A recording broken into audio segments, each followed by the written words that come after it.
दोस्तों ये कहानी 3 ऐसे बेवकूफ लड़कों की है जो एक खूबसूरत लड़की की डेड बॉडी के साथ अपनी प्यास बुझाते हैं, लेकिन अचानक वो लड़की जिंदा हो जाती है। तो चलिए देखते किस तरह से वो लड़की उन लोगों से अपनी जान बचाती है। कहानी की शुरुआत में हमें बताया जाता है एना नाम की एक खूबसूरत एक्ट्रेस की एक पार्टी में अचानक से मौत हो चुकी है, इसलिए उसकी डेड बॉडी को हॉस्पिटल के मुर्दा घर में लाया जाता है। वहीं दूसरी तरफ हम 2 लड़कों को देखते हैं जिनका नाम ईरान और जेम होता है। वो दोनों हॉस्पिटल में अपने दोस्त पाव को मिलने के लिए जाते हैं। पाव उसी हॉस्पिटल में गार्ड का काम किया करता था। ईरान और जेम पाव को अपने साथ एक पार्टी में चलने के लिए कहते हैं, लेकिन अभी पाव की ड्यूटी खत्म होने में 1 घंटा बचा हुआ था, इसलिए वो उन्हें थोड़ी देर रुकने के लिए कहता है और अपने दोस्तों को लेकर हॉस्पिटल के नीचे आ जाता है, जहाँ वो तीनों ड्रिंक्स करने लगते हैं। वो लोग जब आपस में बातें कर रहे होते हैं तभी ईरान पाव से एना के बारे में पूछता है, तो पाव उन्हें बताता है एना को हमारे ही हॉस्पिटल के मुर्दा घर में रखा गया है। दरअसल एना बहुत ही फेमस एक्ट्रेस थी, इसलिए उसे हर कोई देखना चाहता था, इसलिए ईरान भी पाव को एना को आखिरी बार देखने के लिए कहता है, लेकिन पाव उसे मना कर देता है और कहता है इससे मेरी नौकरी भी जा सकती है। लेकिन ईरान के रिक्वेस्ट करने पर पाव उन्हें एना की डेड बॉडी दिखाने के लिए मान जाता है। इसके बाद पाव अपने दोस्तों को मुर्दा घर में लेकर जाता है। पाव बहुत डरा हुआ था क्योंकि ऐसा करने से उसकी जॉब भी जा सकती थी। अंदर जाने के बाद पाव ईरान और जेम को एक डेड बॉडी के पास लेकर जाता है और उन्हें कहता है यही एना की बॉडी है। ईरान एना को देखने के लिए काफी एक्साइटेड होता है। पाव बॉडी के ऊपर से कपड़ा हटाता है तो उसे देखकर ईरान और जेम डर जाते हैं क्योंकि वो किसी बूनी औरत की बॉडी थी। दरअसल पाव ईरान और जेम के साथ मजाक कर रहा था। इसके बाद पाव उन्हें सच में एना की बॉडी के पास लेकर जाता है और बॉडी के ऊपर से कपड़ा हटाता है। एना को देखकर ईरान बहुत खुश होता है क्योंकि वो पहली बार एना को इतने करीब से देख रहा था। एना बहुत ही खूबसूरत थी, इसलिए उसे देखकर ईरान का मन पिघल जाता है और वो एना को गलत तरीके से टच करता है। जेम को ये सब ठीक नहीं लगता, इसलिए वो ईरान को ऐसा करने से मना करता है क्योंकि वो एक लाश थी। लेकिन ईरान जेम को भी एना के ऊपर हाथ रखने के लिए कहता है। ईरान पाव को एना के साथ मजे करने के लिए कहता है क्योंकि उसे ऐसा मौका बार बार नहीं मिलने वाला था। ईरान को इस बात से कोई फर्क नहीं पड़ता कि वो एना की लाश है। जेम ईरान को ये सब करने से मना करता है, लेकिन ईरान जेम की कोई बात नहीं सुनता। वही पाव उन्हें बताता है मैंने भी एक बार एक 17 साल की लड़की के साथ ऐसा किया था जिससे उसे बहुत मजा आया था और अब मैं भी एना के साथ मजे करना चाहता हूँ। जेम को ये सब ठीक नहीं लगता, इसलिए वो वहाँ से जाने लगता है, लेकिन ईरान जेम को रोक लेता है। इसके बाद वो तीनों ड्रग्स लेते हैं। ईरान जेम और पाव को एक रूम में भेज देता है और एना के साथ घफा घफ करने लगता है। जेम को ये सब देखकर बिल्कुल भी अच्छा नहीं लगता क्योंकि ईरान एक लाश के साथ मजे कर रहा था। ईरान अपना काम खत्म करके अंदर आ जाता है। ईरान के बाद पाव एना की बॉडी के साथ मजे करने के लिए जाता है। पाव जब एना के साथ घफा घफ कर रहा होता है तभी कहानी में ट्विस्ट आता है और अचानक एना जिंदा हो जाती है। एना को जिंदा देखकर पाव बुरी तरह से डर जाता है और जोर जोर से चिल्लाने लगता है। पाव की आवाज सुनकर ईरान और जेम भी उसके पास आ जाते हैं। पाव उन्हें बताता है एना अभी भी जिंदा है। ये देखकर ईरान भी बुरी तरह से डर जाता है क्योंकि पाव और ईरान को लगता है उन्होंने जो एना के साथ किया है वो ये सबको बता देगी और उन्हें अब जेल जाना पड़ेगा। लेकिन जेम एना को पानी पिलाता है और उसकी बॉडी को कपड़े से ढकता है। ईरान पाव को एना को फिर से मारने के लिए कहता है, लेकिन तभी वहाँ एक गार्ड किसी की डेड बॉडी रखने के लिए आता है। गार्ड को आता हुआ देखकर वो लोग छुप जाते हैं। एना भी गार्ड को देखकर कुछ बोलने की कोशिश करती है, लेकिन उसकी बॉडी अच्छे से काम नहीं करती और वो कुछ बोल नहीं पाती और गार्ड मुर्दा घर को लॉक करके वहाँ से चला जाता है। इसके बाद जेम एना की बॉडी को वहाँ से बाहर ले जाने लगता है, लेकिन ईरान जेम को रोकता है और कहता है अगर ये बाहर गई तो ये सबको बता देगी हमने इसके साथ क्या किया है। तो जेम ईरान से कहता है तुमने जो इसके साथ किया है उसकी सजा तो तुम्हें मिलनी ही चाहिए। ईरान जेम को समझाने के लिए रूम में लेकर जाता है। ईरान जेम को समझाता है और एना को फिर मारने के लिए कहता है, लेकिन जेम ईरान की बात नहीं मानता क्योंकि वो एना को बचाना चाहता था। इसी बात को लेकर जेम को गुस्सा आ जाता है और वो जेम को बुरी तरीके से मारने लगता है। पाव ईरान को जेम को मारने से रोकता है, लेकिन ईरान के मारने से जेम के सर पर काफी गहरी चोट आ गई थी और उसकी सर से काफी खून बह रहा होता है। ईरान और पाव जेम को बाहर भी नहीं लेकर जा सकते थे क्योंकि कमरे का गेट बाहर से लॉक था, इसलिए ईरान जेम को वही बिठा देता है और पाव को एना को भी लाने के लिए कहता है। तो पाव एना को भी रूम में लेकर आ जाता है। वही अब पाव की ड्यूटी का टाइम खत्म हो गया था और अब वहाँ दूसरा गार्ड आने वाला था, इसलिए पाव जल्दी से अपने कपड़े चेंज कर लेता है। तभी वो गार्ड भी वहाँ आ जाता है। गार्ड को देखकर एना जोर से चिल्लाने लगती है, लेकिन तभी ईरान एना के मुंह पर अपना हाथ रख देता है और पाव गार्ड को लेकर बाहर चला जाता है। वही ईरान जेम को उठाने की कोशिश करता है। ये देखकर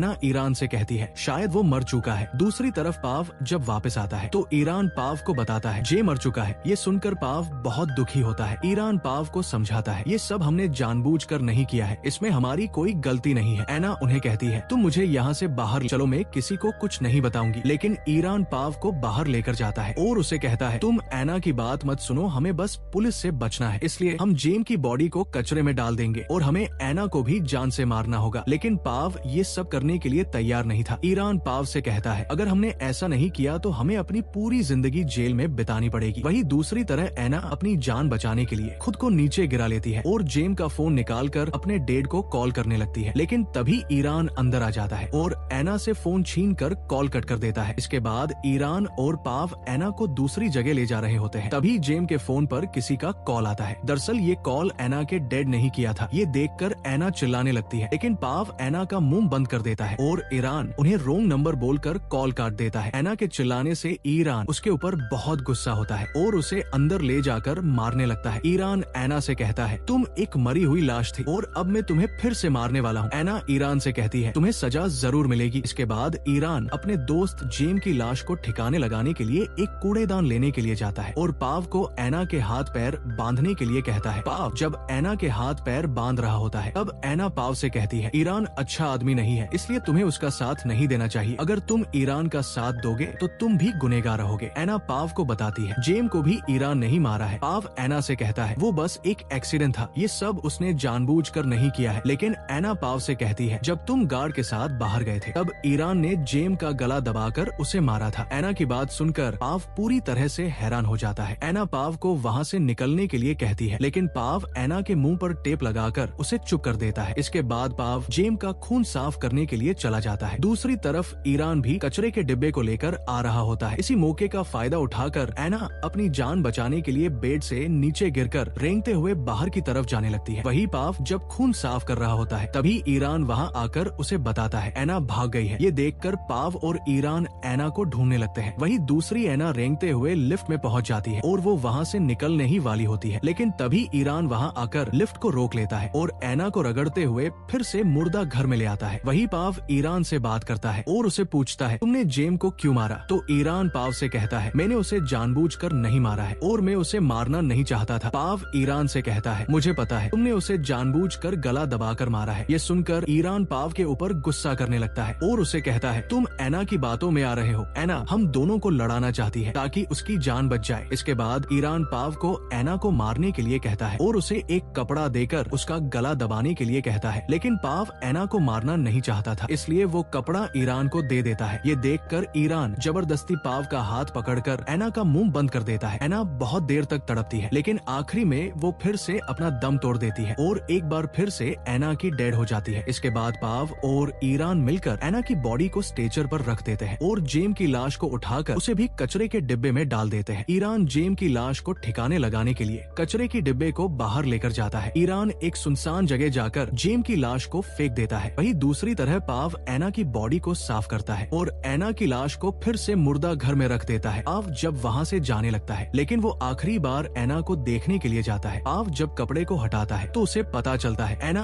अभी भी जिंदा है। पाव ऐना को चुप रहने के लिए कहता है। दरअसल ऐना जब पाव को समझा रही थी तब पाव ऐना की बात समझ गया था, इसलिए उसने ऐना को बचाने का डिसाइड किया। ईरान जब ऐना का मुंह दबा रहा था तब ऐना ने मरने का नाटक किया, जिससे ईरान को लगा वो मर गई और उसने उसे छोड़ दिया, लेकिन ऐना जिंदा थी। वही पाव वहाँ से जाने लगता है, लेकिन तभी वहाँ ईरान आ जाता है। ईरान और पाव साथ में वहाँ से निकल जाते हैं, लेकिन बाहर आने के बाद ईरान को पता चलता है उसका कार्ड अंदर ही रह गया, इसलिए ईरान अपना कार्ड लेने के लिए जाता है। पाव ईरान को रोकने की कोशिश करता है, लेकिन ईरान अंदर चला जाता है। ईरान देखता है ऐना अभी भी जिंदा है। ये देखकर ईरान समझ गया था पाव ने उसके साथ धोखा किया है, इसलिए ईरान पाव के ऊपर गुस्सा करता है और उसे मारने लगता है। लेकिन तभी ऐना पीछे से आकर ईरान के ऊपर कैंची से हमला कर देती है, जिससे ईरान की वही डेट जाती है। पाव ऐना को इस तरह देखकर बुरी तरह से डर जाता है। पाव ऐना से कहता है तुम्हें ईरान को नहीं मारना चाहिए था, लेकिन ऐना पाव के पेट में भी कैंची घुसा देती है, जिससे पाव की भी वही मौत हो जाती है। और इसी सस्पेंस के साथ इसी मूवी की एंडिंग हो जाती है। दोस्तों, अगर मूवी पसंद आई हो तो वीडियो को लाइक और चैनल को सब्सक्राइब करना ना भूले। Thanks for watching.